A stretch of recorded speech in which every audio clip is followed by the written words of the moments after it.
because together with Donald Trump... U.S. President-elect Donald Trump officially announced on Wednesday he is nominating Senator Marco Rubio to be Secretary of State. The Republican senator from Florida is a senior member of both the Foreign Relations and Intelligence Committees.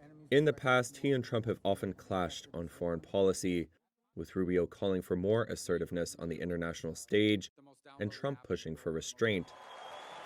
However, Rubio has softened his views in recent years to align more closely with Trump, and the billionaire has shown an inclination to make personal loyalty a central requirement for administration posts.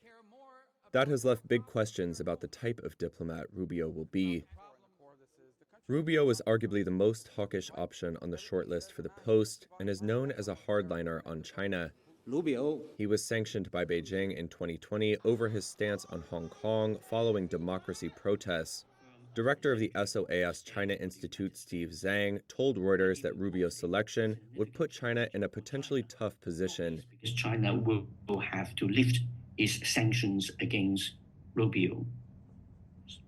Otherwise, they cannot talk to the U.S. Secretary of State, which is simply not an acceptable situation for either country to be in. Zhang believes China won't want to be accommodating of U.S. senior officials. As a result, he anticipates that Chinese President Xi Jinping will push to skip over Rubio and pursue a direct line with Trump. I think what we are going to see as a result is that the Chinese government are likely to put Xi Jinping to engage directly with Donald Trump much more than has happened under the Biden administration.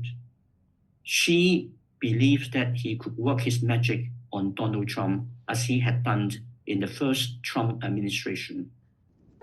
The choice of Rubio as Secretary of State could come as some relief to U.S. partners worried that the Trump administration could pull back from its global network of alliances, including NATO.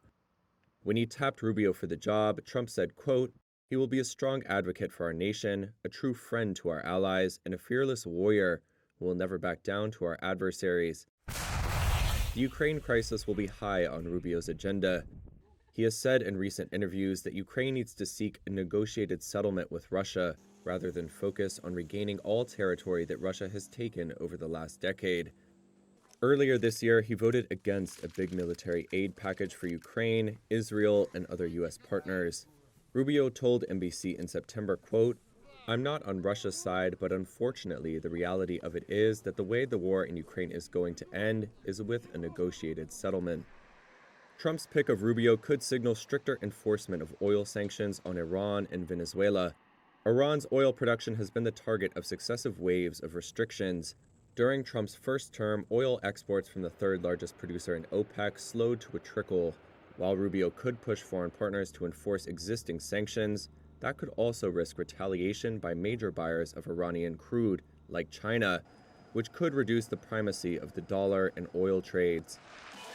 Rubio has also been a fierce critic of Venezuela's socialist president Nicolas Maduro, meaning his appointment suggests an improvement in relations between the U.S. and Venezuela is unlikely.